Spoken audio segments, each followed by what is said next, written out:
Okay, so my name is Katherine Lew, and I am the Director of Analytics at BAO Systems. And I was really disappointed. So when I first came up with this presentation, I thought I was being really smart by creating the term Dataverse, but apparently you can Google Dataverse, and there's a lot of entries out on Google. And so I was really disappointed to find out that I did not, in fact, invent the terminology Dataverse.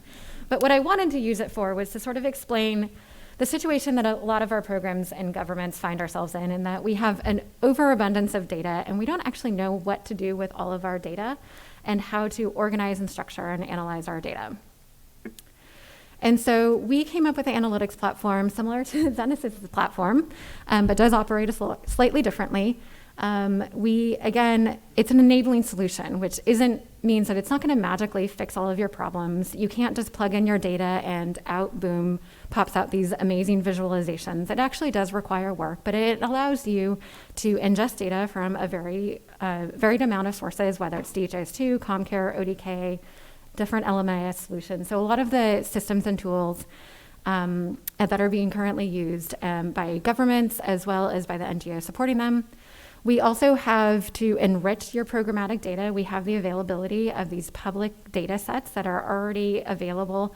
And so things like the Demographic and Health Survey data, the WHO Global Health Observatory data set. There is a wealth of publicly available PEPFAR data that is released by the PEPFAR teams.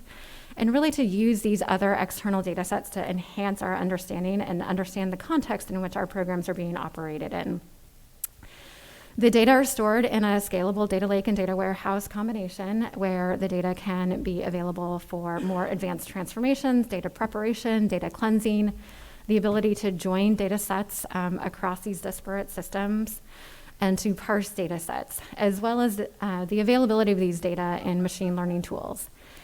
And then because we are using some standard technologies, whether it's in Azure or AWS, we have the ability to connect to any number of business intelligence or visualization tools, as well as the ability to push our data and analytics back into DHIS2.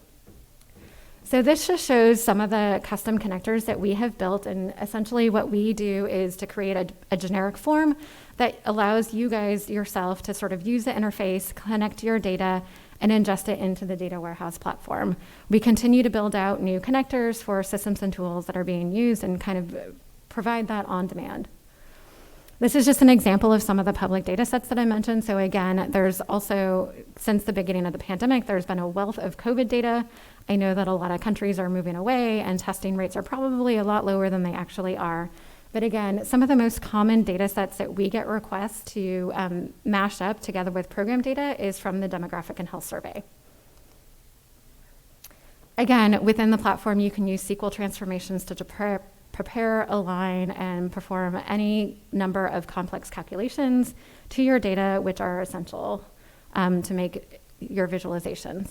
And then again, these are just a list of some of the tools that can be used.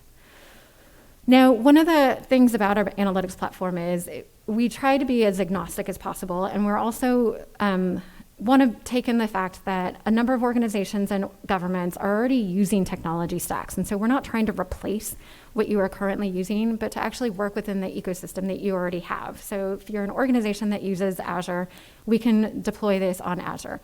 If you want to work in AWS, we can deploy it on AWS. If you really need to host it in country on a physical server, we can work with you to figure out how that can work. So just a couple of use cases, and I know that I have 1 minute left, but this is with an organization that was looking at maternal and child health outcomes, and they had a number of programmatic questions looking across their programs. And basically what we've been able to do is to take in a number of data, whether it's CommCare, DHIS2, and also CSV data, to merge them into a centralized repository and then create visualizations in Power BI. And so this is just one example of the architecture that we've used with one of our clients. And then you can see some of the visualizations. Another use case is with another organization where they're really focused on childhood outcomes and provide a range of services to those children and households supporting those children. Again, we have the same example of where we have a wealth of survey data being collected on CommCare that is at the patient or individual level. We have budding DHIS2 instance, which is going to be tracking programmatic activities. And then in addition to this, looking at the wider infrastructure, we want to look at SharePoint, Salesforce, and bring those data in to provide more comprehensive analytics.